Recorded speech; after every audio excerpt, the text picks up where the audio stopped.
Hello and welcome to today's concert. Our next concert is going to be on Valentine's Day, Sunday 14th February at 4 p.m. To start today's concert, I'm going to play one of Chopin's most genial works, his Ballade No. 3 in A-flat. It's thought that this work might have been inspired by a poem by Chopin's compatriot Adam Mickiewicz called Undine or Mermaid. And for anyone that was watching in our last concert, you may have listened to us play Clara Schumann's wonderful three romances for violin and piano. Well, in this concert, we're going to play three romances by her husband, Robert Schumann. And these romances were actually written 4 years earlier than Clara's romances.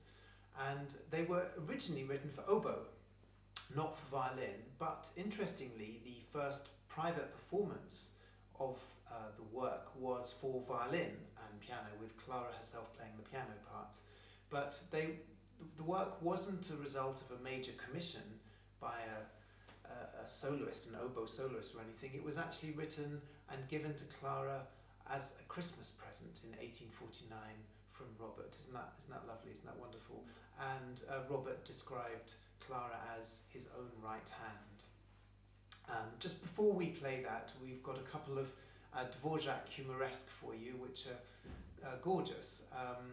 And the humoresque date from 1894, so quite a bit later than the Schumann, and they were originally from a piano cycle, solo piano cycle, but the first one we're going to play has been much arranged and is very, very popular, and you'll probably recognize it. And the second one was actually sketched in New York City on New Year's Eve, and so there's definitely an American character to the music which you can hear.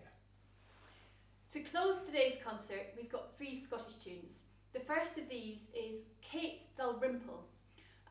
This is a famous Scottish song which tells the story of Kate Dalrymple, who was not very beautiful, and she was a spinster. But then she inherited a great estate, so all of a sudden all sorts of highfalutin fancy people arrived to woo Kate, but in the end she settled for a weaver who was her equal in looks, and they lived happily ever after. The next tune will be Sleepy Maggie, which is anything but sleepy.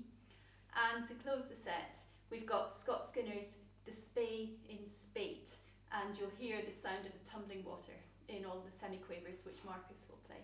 So we hope you enjoy the concert.